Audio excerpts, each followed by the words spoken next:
Estamos varias semanas en Romanos. Y ya después de varias semanas acusando a toda la humanidad, a judíos y a gentiles, de estar bajo el juicio de Dios, bajo la justa condenación de la ira de Dios, finalmente llegamos al punto en el que Pablo, inspirado por Dios, nos da la respuesta al gran dilema de la depravación del ser humano.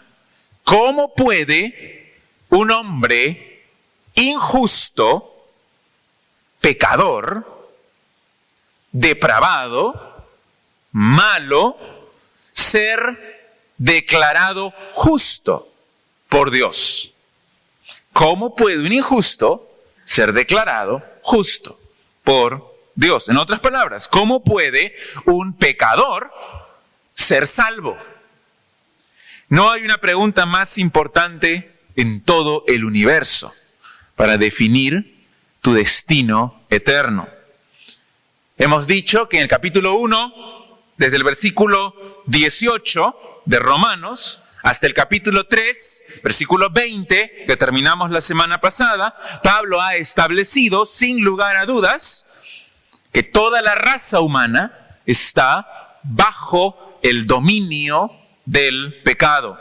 Todo ser humano, sin excepción, cada uno de los que estamos aquí, judíos y gentiles, inmorales y morales, religiosos y seculares, cristianos o ateos, todo ser humano fuera de Cristo está bajo el juicio, está bajo la ira de Dios. Por supuesto, esta preparación que hace Pablo, durante varias semanas hemos visto esto, era absolutamente necesaria, porque solamente cuando entendemos la profundidad y la universalidad de nuestro pecado es que podemos ver por qué necesitamos con desesperación un Salvador y ser revestidos de la justicia de ese Salvador. Nuestra justicia propia nunca podrá salvarnos. Ninguna de nuestras penitencias o ritos o ceremonias podrá jamás satisfacer a Dios. Nada de lo que hagamos, como dijimos la semana pasada, podrá salvarnos. Nada. La humanidad entera se presenta culpable, inexcusable, muda frente a la corte de justicia de Dios. Isaías dice que aún nuestras mejores obras de justicia son como un trapo de inmundicia delante de Dios. Ahora, estas son las malas noticias. Estas son las malas noticias. Durante semanas, meses en realidad, hemos escuchado la misma letanía. Yo he estado predicando lo mismo: pecado, juicio, ira, condenación. Estrictamente, ese no es el Evangelio. Esas son las malas noticias, pero sí son necesarias para apreciar la belleza y la gloria del Evangelio. El comentarista Douglas Moo, él dice incluso que toda esta sección que hemos tratado por tanto tiempo es una interrupción en el tema central de Pablo, porque el tema central es la justicia de Dios. La justicia que puede ser aplicada a tu vida por la fe en Cristo Jesús. Mira, por ejemplo, lo que dice en Romanos, el capítulo 1, versículos 16 y 17, que nos dan el tema central de esta carta. Romanos 1, 16 y 17 dice: porque no me avergüenzo del Evangelio, porque es poder de Dios para salvación a todo aquel que cree, al judío primeramente y también al griego. Porque en el Evangelio, y aquí viene la frase clave, la justicia de Dios se revela por fe y para fe, como está escrito: mas el justo por la fe vivirá.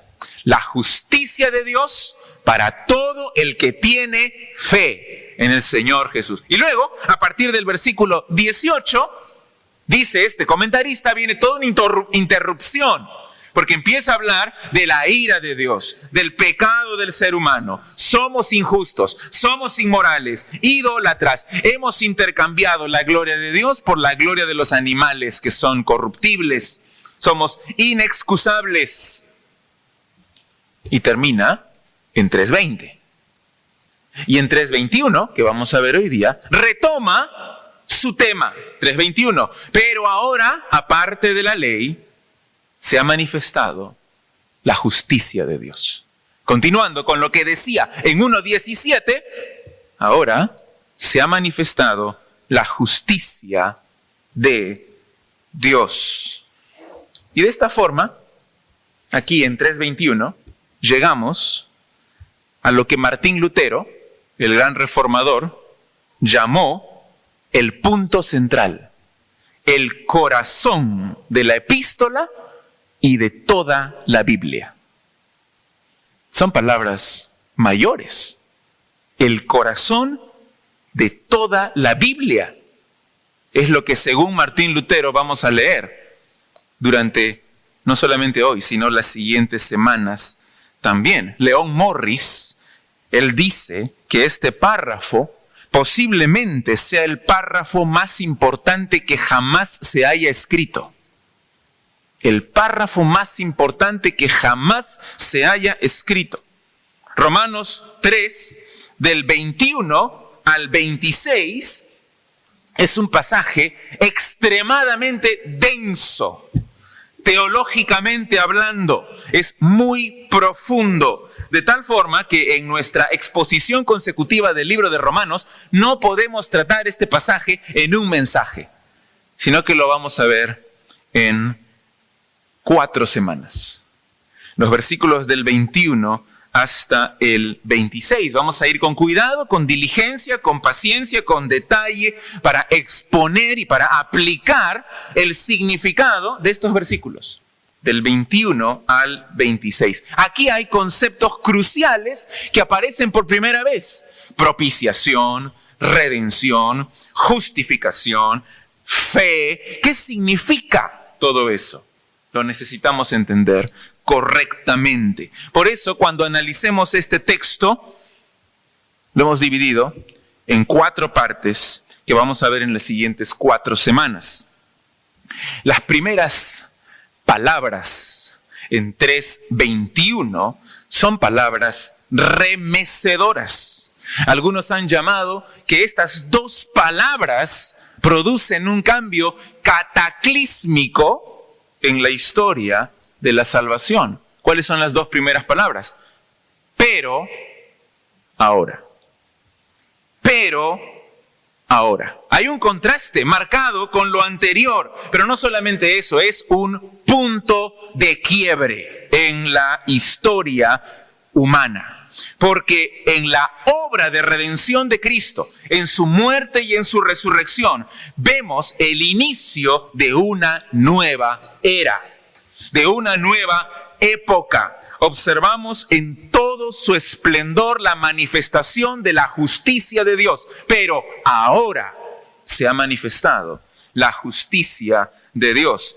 Y precisamente esa es la frase más importante de todo este párrafo, la justicia de Dios. Está en el versículo 21, se ha manifestado la justicia de Dios. Mira el versículo 22, la justicia de Dios por medio de la fe. Mira el versículo 25, a quien Dios puso como propiciación por medio de la fe en su sangre para manifestar su justicia, la justicia de Dios. Y el versículo 26, con la mira de manifestar en este tiempo su justicia, a fin de que Él sea el justo y el que justifica al que es de la fe de Jesús. La justicia de Dios. Después de, durante 3 capítulos, mostrarnos la injusticia del ser humano, porque así somos injustos.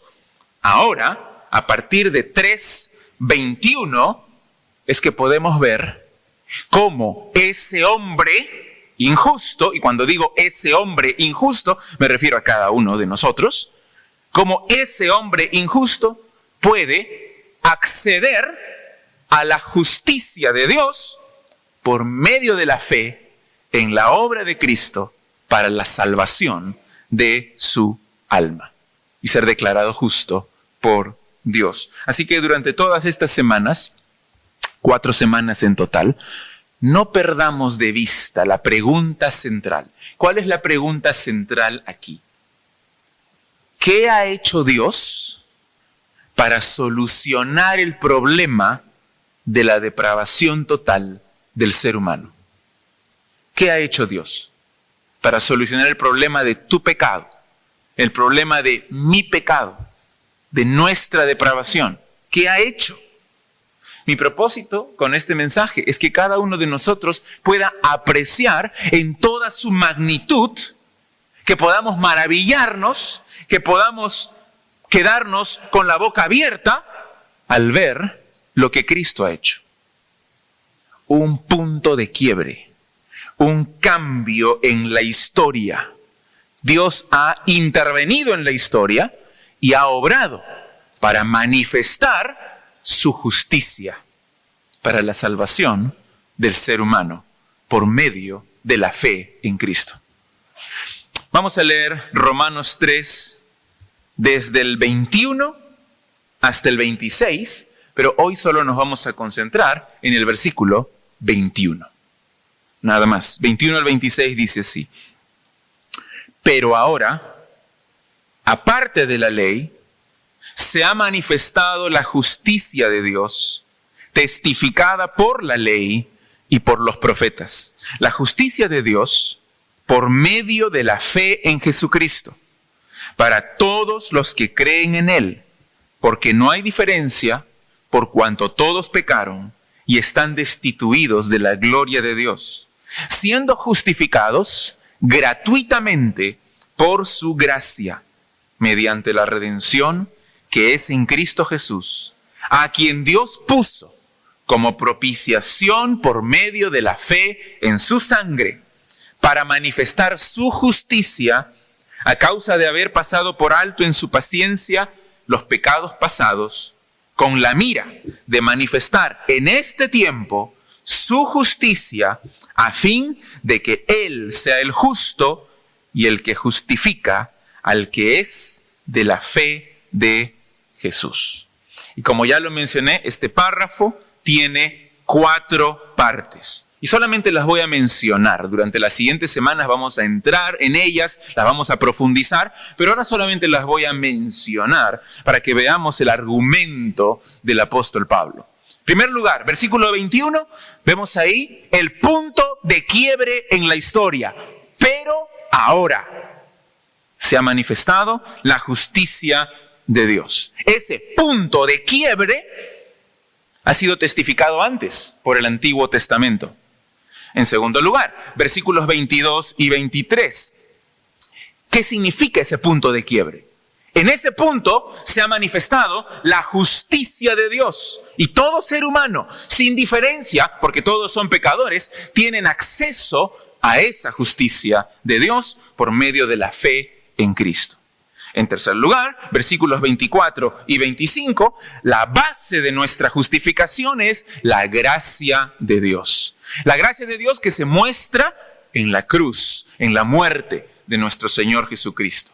Y versículo 26, el sacrificio de Cristo demuestra públicamente que Dios es justo en el acto de justificar a un injusto. Es decir, cuando Dios dice: Daniel, calle, que es injusto, es pecador, es malo, lo declaro justo por su fe en Cristo. Dios está siendo justo al hacer eso, no injusto.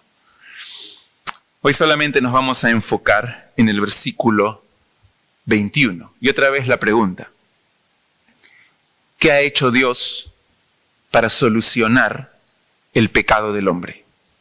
¿Qué ha hecho Dios para solucionar el pecado del hombre?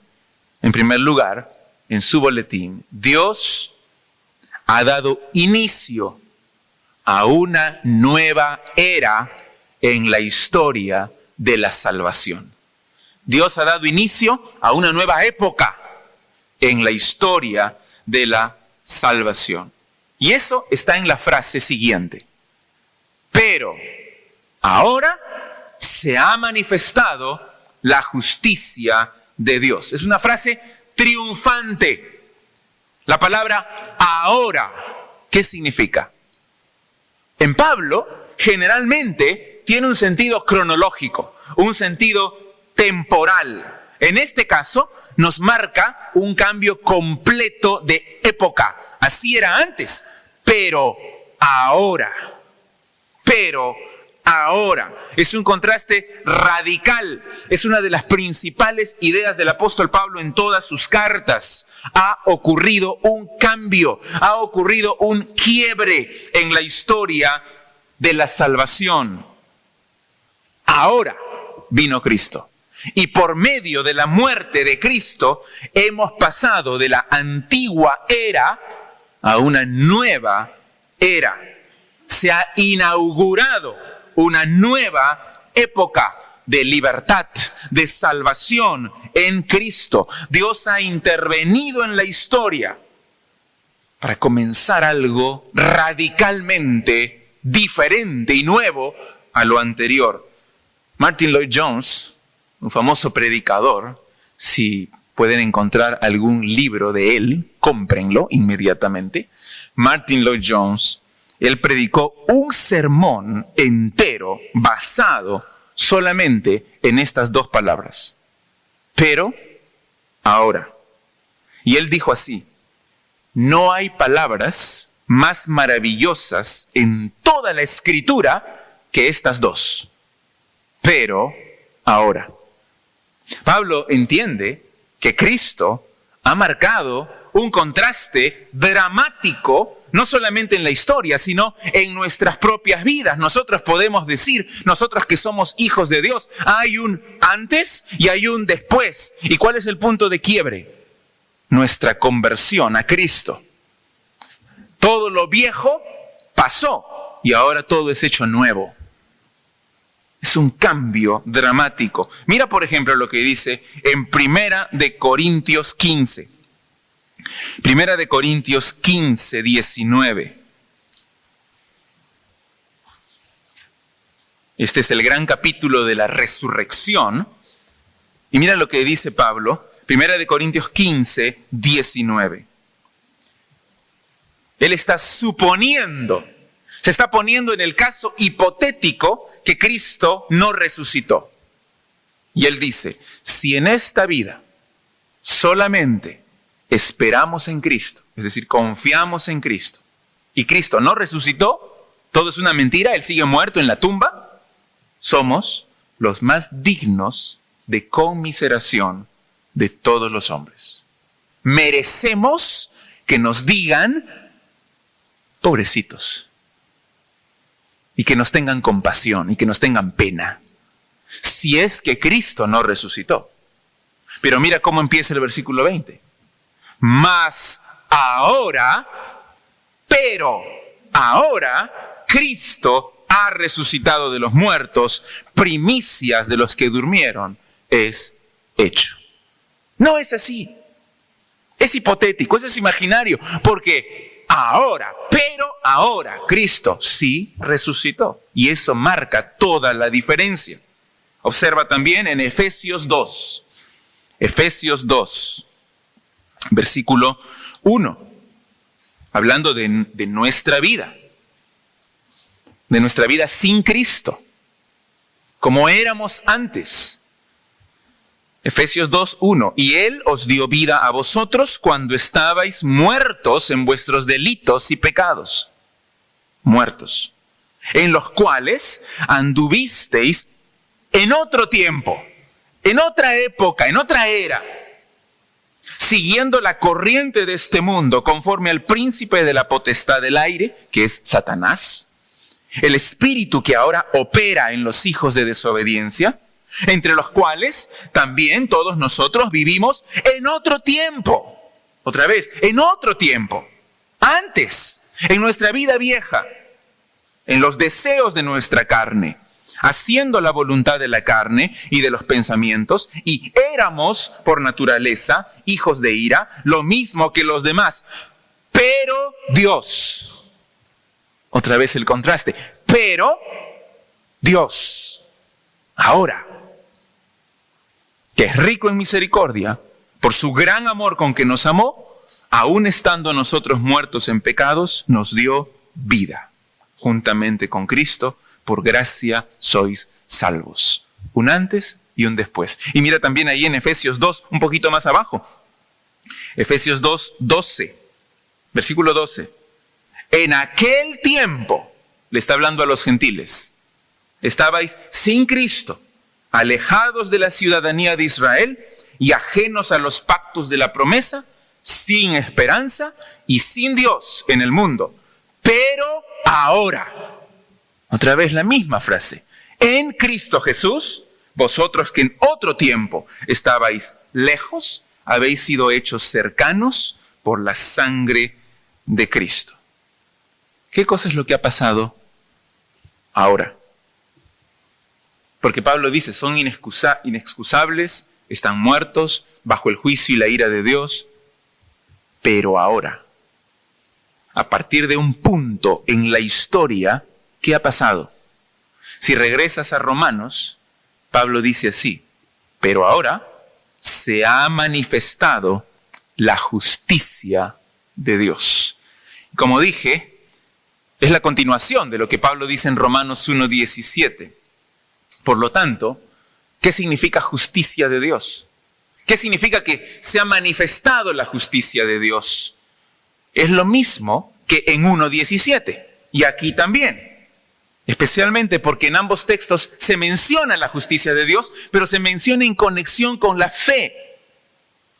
Para resumir todo el debate, lo dijimos hace varias semanas, pero para resumirlo de una forma muy sencilla, hay dos grandes posturas en cuanto a lo que significa justicia de Dios. Algunos dicen, la justicia de Dios es el atributo de Dios. Dios es justo. Es ese atributo por medio del cual Él juzga con justicia a los pecadores y los castiga porque son pecadores. Entonces Martín Lutero, cuando leía esas palabras, decía, no puede ser. Porque en la ley está la justicia de Dios. La ley me condena. La ley me dice que soy pecador.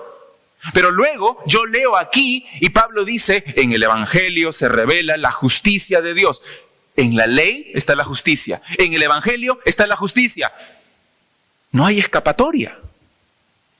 Porque él pensaba que la justicia de Dios se refiere a ese atributo de Dios por medio del cual Él nos juzga con justicia en nuestros pecados. Pero no es eso a lo que se refiere Pablo. ¿Qué es la justicia de Dios entonces? No es ese atributo de Dios. Es esa justicia que Él da gratuitamente a todos aquellos que confían en Jesucristo. A esa justicia se refiere, la justicia de Cristo. Cuando vemos la vida de Cristo, decimos, nunca ha hablado un hombre como Él. Nunca un hombre ha tenido un carácter así como el de Él. Nunca alguien ha hecho esas obras como las que Él hizo. Él es verdaderamente un hombre justo, un hombre perfecto. Sí, Romanos dice que no hay justo ni aun uno, pero eso no incluye a Cristo, porque Cristo sí fue absolutamente justo, perfecto, sin mancha, sin pecado.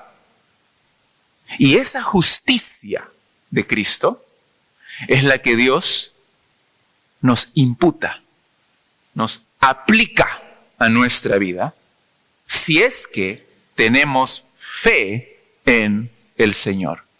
Eso significa la justicia de Dios. Es el don, es el regalo de justicia que Dios nos da cuando ponemos nuestra fe en el Señor Jesucristo. Y cuando Martín Lutero lo entendió así, él dijo, las puertas del paraíso se abrieron de par en par para mí.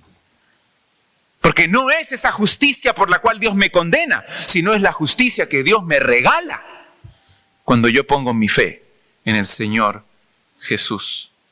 Dice Pablo, ahora se ha manifestado la justicia de Dios, el regalo de justicia de Dios en Cristo Jesús, es la justicia salvadora de Dios. Como dice John Stott, después de la noche larga y oscura, un nuevo día ha amanecido. Porque Cristo vino, el lucero de la mañana vino, apareció la luz del mundo.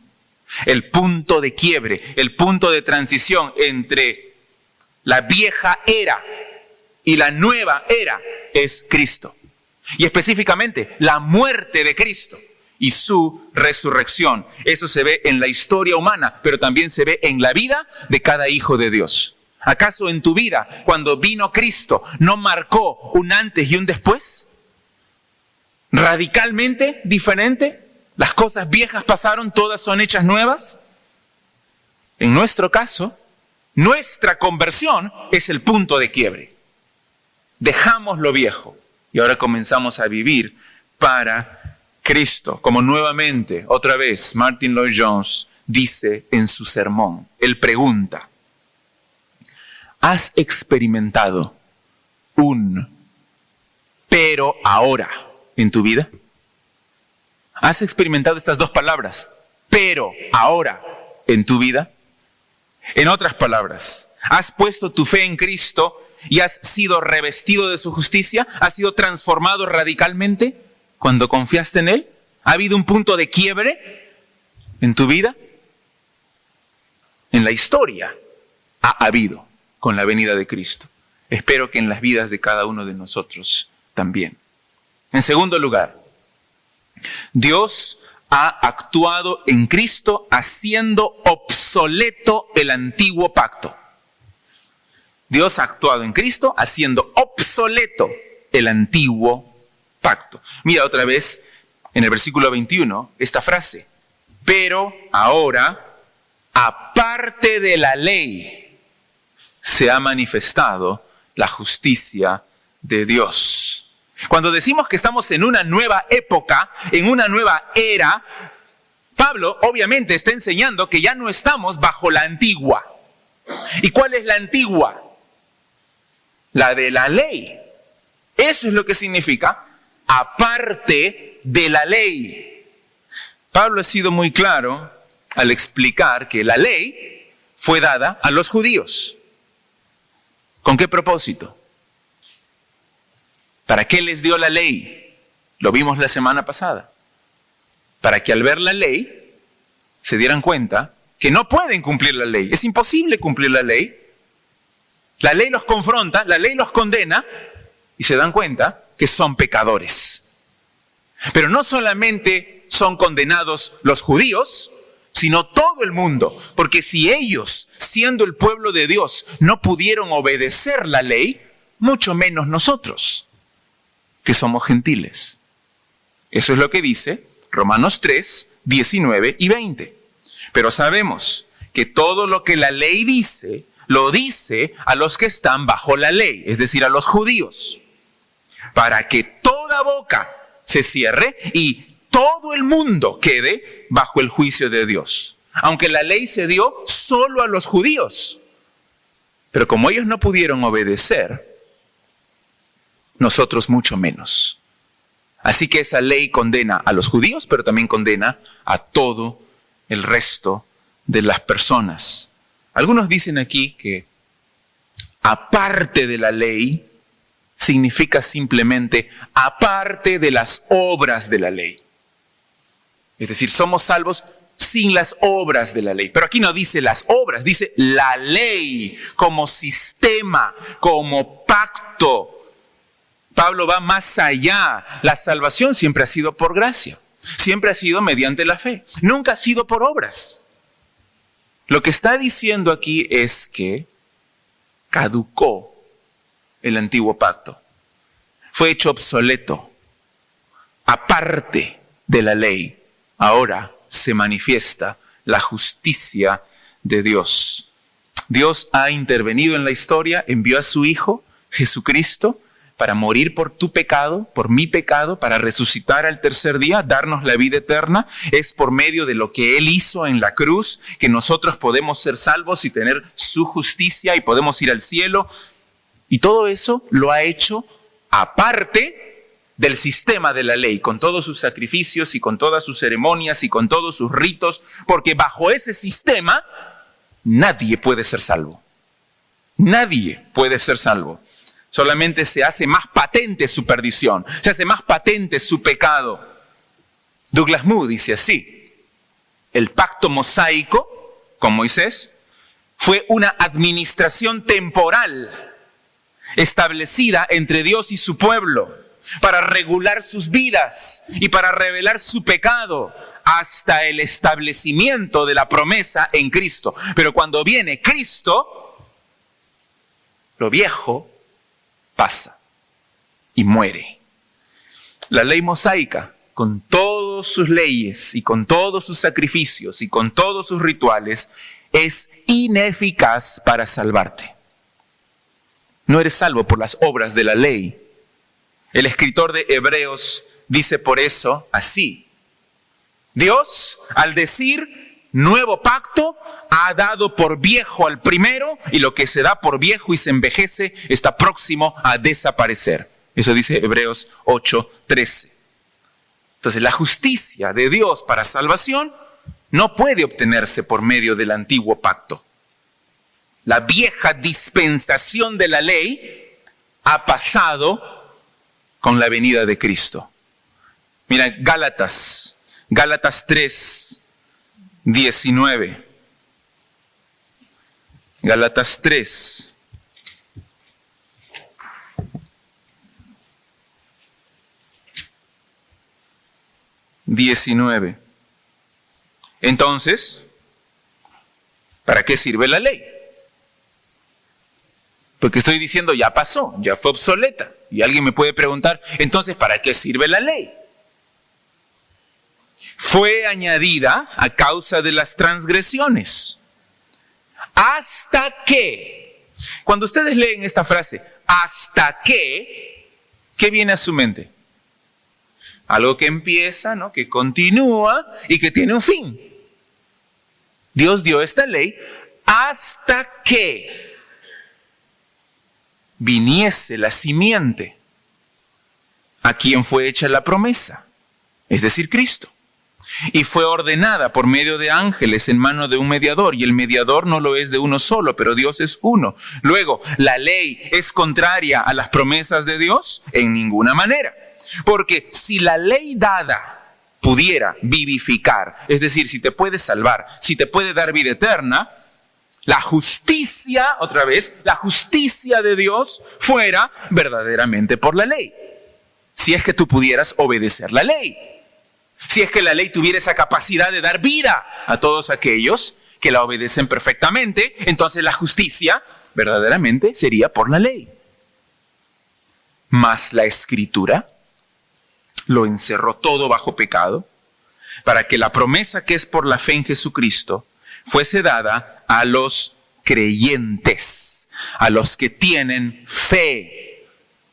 Pero antes que viniese la fe, estábamos confinados bajo la ley, encerrados para aquella fe que iba a ser revelada. ¿Cuándo iba a ser revelada? Cuando venga Cristo. Pero antes estábamos confinados en la ley, bajo su esclavitud, bajo su condena. De manera que la ley ha sido nuestro ayo para llevarnos a Cristo, a fin de que fuésemos justificados por la fe, no por la ley. Pero venida la fe, ya no estamos bajo ayo, ya no estamos bajo la ley, pues todos sois hijos de Dios por la fe en Cristo Jesús. Esto es lo que en teología se llama discontinuidad. Está la ley, pero hay una discontinuidad, hay un punto de quiebre. Cuando viene Cristo, termina lo viejo, empieza lo nuevo con el Señor Jesús, con su muerte y su resurrección. Y alguno me podría decir, wow, qué suerte que nosotros vivimos en esta época y no vivimos antes de Cristo, porque si hubiéramos vivido antes de Cristo, entonces no tenemos acceso a esa salvación. No, la muerte de Cristo tiene poder para salvar a todos los que vienen después, pero también a todos los que vinieron antes de su muerte. En su paciencia, Dios pasó por alto los pecados pasados, pero a todos aquellos que tuvieron fe, como Abraham, como David, como Isaac, como Moisés, aunque estuvieron antes de Cristo, Dios los salva por haber puesto su fe en Cristo Jesús. Y finalmente, Dios ha actuado en Cristo en cumplimiento del Antiguo Testamento. Les he dicho hace un momento, hay discontinuidad, hay un punto de quiebre. Al mismo tiempo les quiero decir, también hay continuidad. También hay continuidad, porque el Evangelio, Cristo, no es absolutamente, radicalmente nuevo, sino que fue profetizado en el Antiguo Testamento, fue prefigurado en el Antiguo Testamento, fue prometido en el Antiguo Testamento. Ya se sabía que iba a venir Cristo. Mira otra vez, Romanos 3:21. Pero ahora, aparte del sistema de la ley, se ha manifestado la justicia de Dios, testificada por la ley y por los profetas. El nuevo pacto trae las bendiciones de la salvación, el Espíritu Santo, el perdón, una relación íntima con Dios, la justicia de Dios que se nos imputa a nuestra cuenta, no por la ley, pero eso no significa de ninguna manera que el Antiguo Testamento ha caducado. El Antiguo Testamento apunta a Cristo, prefigura a Cristo, profetiza a Cristo, promete a Cristo.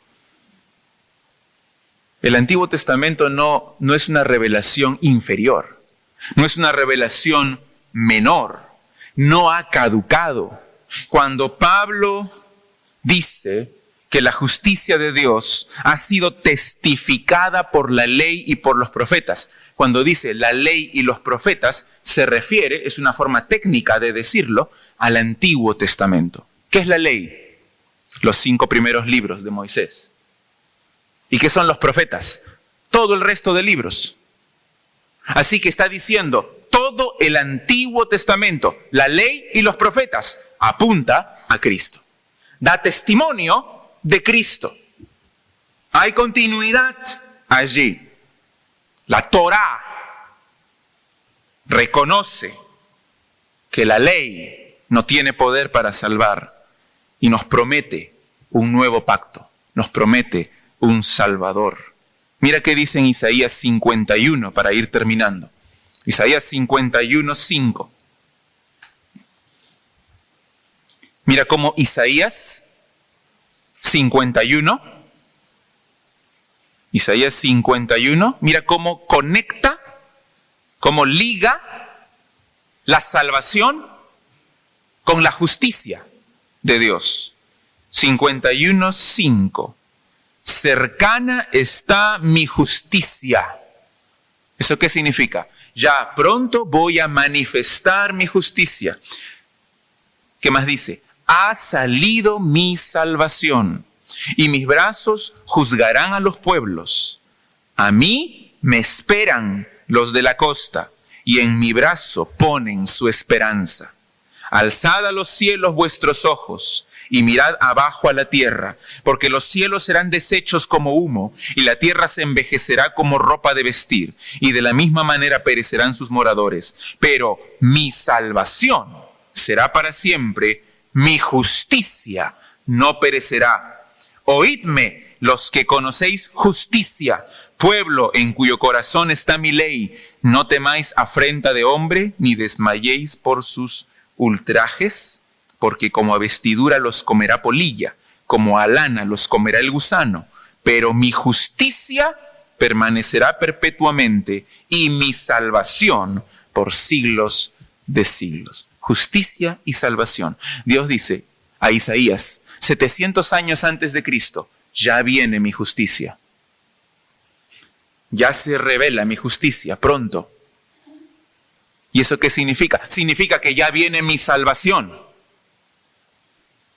Y Pablo dice, ahora, en este tiempo, se cumplió lo que estaba diciendo Isaías.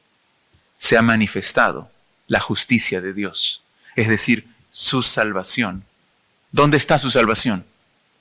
¿Dónde? ¿Dónde se ha manifestado? En Cristo, en su muerte y en su resurrección, de tal forma que todo aquel que cree en Él, que tiene fe en Él, no se pierde, sino que tiene vida eterna. Ese es el Evangelio. El Evangelio es Cristo ya vino, ya murió, ya resucitó, ya hizo todo. ¿Y qué tienes que hacer tú? Confiar en Él, poner tu fe en el Señor Jesús. Y cuando tú pongas tu fe en Jesucristo, ¿qué va a hacer Dios contigo? Siendo injusto, por tu fe en Cristo, te declarará justo. ¡Qué transacción tan maravillosa! Todo el Antiguo Testamento apunta a la salvación futura, apunta al Salvador de Israel, el Mesías Jesucristo. La justicia de Dios en Cristo para salvación por medio de la fe en Él es el cumplimiento del Antiguo Testamento. Así que el Evangelio ha sido anticipado.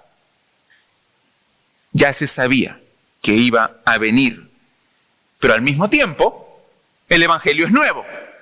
Al mismo tiempo es un punto de quiebre.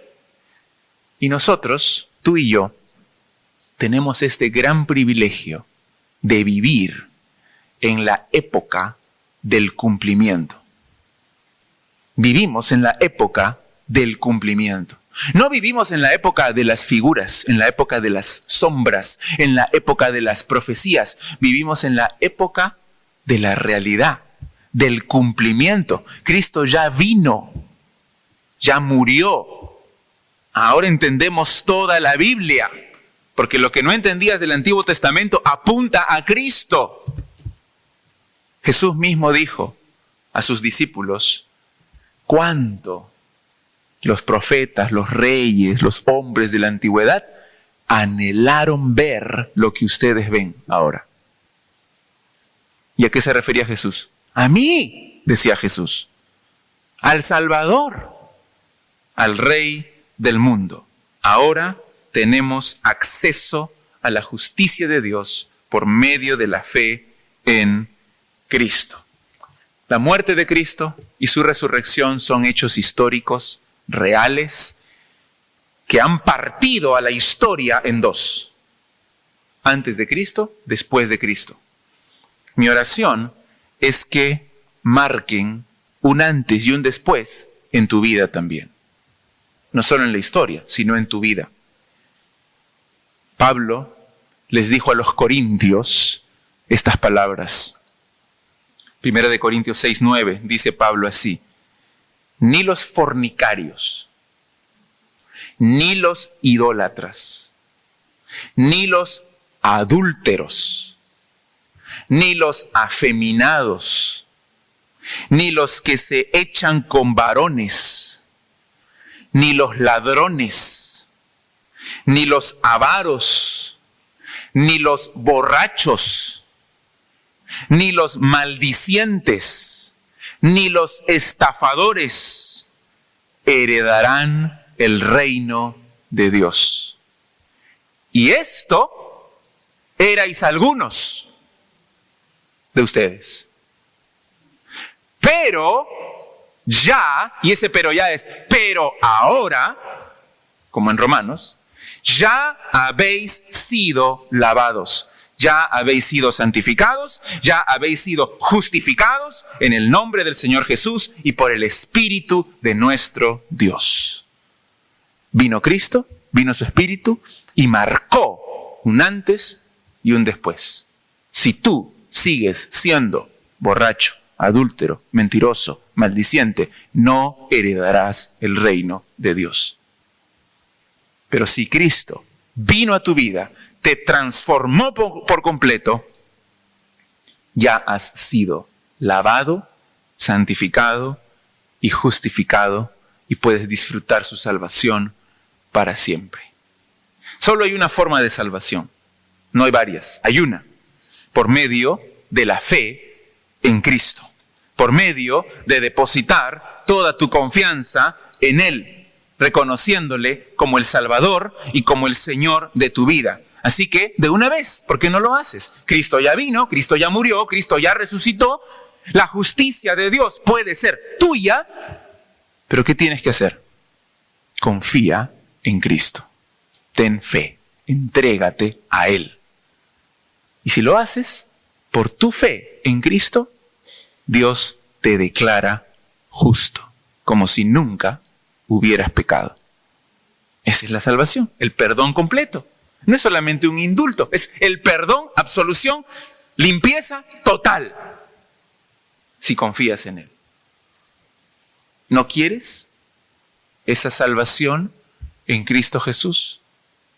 ¿Por qué no te arrodillas, te arrepientes, le pides perdón y le dices, creo en ti y en lo que tú hiciste por mí, moriste y resucitaste por mí? Jesús dijo, si crees en mí, tienes vida eterna.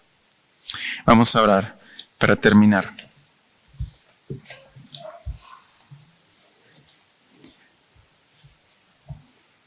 Todos así con los ojos cerrados, dándole gracias a Dios porque vivimos en la época del cumplimiento, en la época de la realidad, no de la sombra, sino de lo que es hecho, de lo que es verdad. Como decía Juan, lo que hemos visto, lo que hemos oído, lo que hemos palpado, eso anunciamos. Algo tangible, que es Cristo, que ya vino. Y al venir, cambió la época, cambió la historia. Y gracias, Señor, porque vivimos en esta era. Pero ahora es que vivimos. Pero también, Señor, Padre Santo, queremos todos aquí postrarnos delante de ti y reconocer que no solamente tú haces un punto de quiebre en la historia, sino que también lo puedes hacer en nuestras propias vidas. Y puede haber un antes y un después. Te ruego, Señor, que todos estemos aquí, seguros de nuestra justificación. Que a pesar que somos injustos, malos y pecadores y destituidos de tu gloria, por haber creído en Cristo, estamos revestidos de su justicia y vamos camino al cielo.